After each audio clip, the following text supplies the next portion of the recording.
कार्तिक ने fabric company में 5 साल पूरे किए और इन 5 सालों में उसकी सैलरी 600 रुपये से बढ़कर 2750 रुपये हो गए।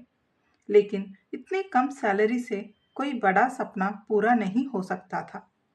कार्तिक, जो अपने शादी से पहले बेहतर कमाई करना चाहता था, उसके कड़ी मेहनत तो की और स्नैक सेंटर खोलने की कोशिश की, लेकिन कामकाज के लिए पूंजी का इंतजाम नहीं कर पाया। उधर कार्तिक और पार्वती के प्रेम संबंध को भी 3 साल हो गए थे। पार्वती अक्सर कार्तिक से पूछती, हम कब शादी करेंगे? और कार्तिक का जवाब हमेशा यही होता, थोड़ा और कमा लो फिर शादी करेंगे। दिन बीतते गए, लेकिन कार्तिक की आर्थिक स्थिति में कोई सुधार नहीं हुआ। इसी बीच पार्वती के भाई ने उसे कार्तिक के साथ घूमते हुए देख लिया और यह बात घर वालों की बता दी। घर वाले नाराज हो गए और उन्होंने पार्वती को नौकरी छोड़ने के लिए कह दिया। तब पार्वती ने कार्तिक को बताया कि अब वह और इंतजार नहीं कर सकती। पार्वती ने कहा, हम लोग अभी की कमाई से ही गुजारा कर लेंगे। पार्वती की बात सुनकर कार्तिक आधे मन से ही सही, लेकिन शादी के लिए तैयार हो गया। दोनों परिवारों ने आपसी सहमति से कार्तिक और पार्वती की शादी तय कर दी।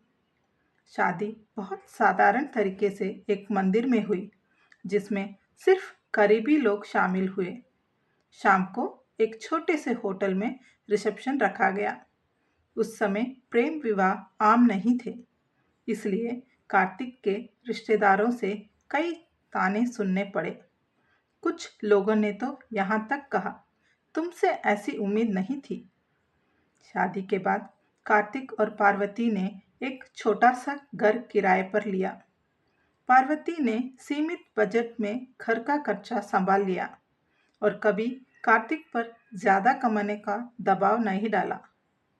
कुछ समय बाद कार्तिक ने पार्वती से पूछा कि वह हनीमून के लिए कहाँ जाना चाहती थी।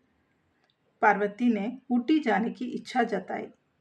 ऊटी तिरुपुर के पास ही था, जिससे ज़्यादा खर्चा नहीं होना था।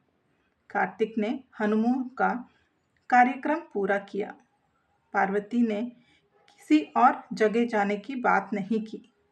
जब कार्तिक ने उससे ऊटी के बारे में पूछा तो उसने कहा, मैंने पहले कभी यह जगह नहीं देखी थी, इसीलिए। शादी के 6 महीने बड़े सुख शांति से बीत गए। एक दिन पार्वती ने कार्तिक को बताया कि वह माँ बनने वाली है। यह सुनकर कार्तिक बहुत खुश हुआ, लेकिन उसकी खुशी कुछ ही पलों में चिंता में बदल गई। उसके मन में कई सवाल आने लगे। पार्वती 3-4 महीने में काम पर जाना बंद कर देगी, फिर घर का खर्चा कैसे चलेगा? बच्चे का जन्म के बाद और ज़्यादा पैसों की ज़रूरत होगी।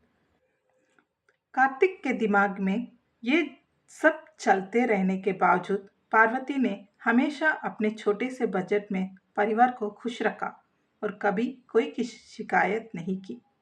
ये कहानी कार्तिक और पार्वती की है, जो सीमित समाधानों के बावजूद अपने जीवन को एकजुटता और समझदारी से जी रहे थे।